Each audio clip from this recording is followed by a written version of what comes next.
Le Flash Info sur www.mazlec.net. Gabon, pays hôte d'un festival itinérant de films dans la rue. Des séances de projection à ciel ouvert de 8 jours qui s'ouvrent ce lundi 22 juillet 2019.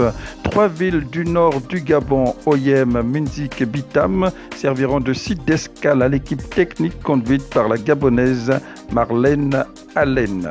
Entrée en fonction ce lundi 22 juillet 2019 des personnels promus lors du dernier conseil des ministres en date du côté de la radio et la télévision publique. Aïssa Lor Meza succède à Pablo Mousso-Djingoma au service des sports. La direction des actualités tombe aux mains de Martial Chibinda et l'on note notamment l'arrivée à la direction des programmes et de la production d'une rompue à la tâche, Victorine Bella Meyo. Liberté recouvrée pour les leaders de la société civile interpellés dans des conditions controversées. Ghislain Malanda du syndicat des agents du ministère des Transports, Simon Don Edzo, ancien président du syndicat autonome des enseignants du Gabon et ancien délégué général de la Convention nationale des syndicats de l'éducation nationale CONACYCED, Sylvie Mbott du syndicat Hippocrate et Jean-Baptiste Boulingui du syndicat des agents des travaux publics. Ils ont tous été libérés le 19 juillet dernier après plusieurs jours de garde à vue.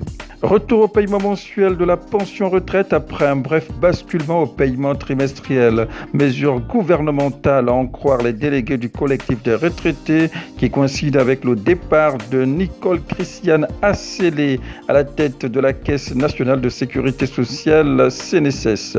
Une note de sport avec le démarrage ce 22 juillet 2019 du championnat national de basketball. Place à la photo sonore du jour. Pris sur le vif.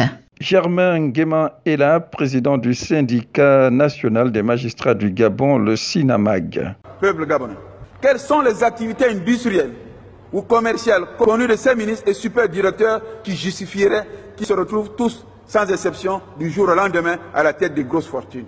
Ces nouveaux riches devenus, grâce au détournement des fonds publics, sont notoirement connus. Certains ont été privés de leur liberté. D'autres continuent de narguer les 95% des compatriotes par leur insouciance financière. La moralité de certains membres de l'exécutif dans la gestion de nos deniers publics a fini par faire sombrer notre pays dans le chaos.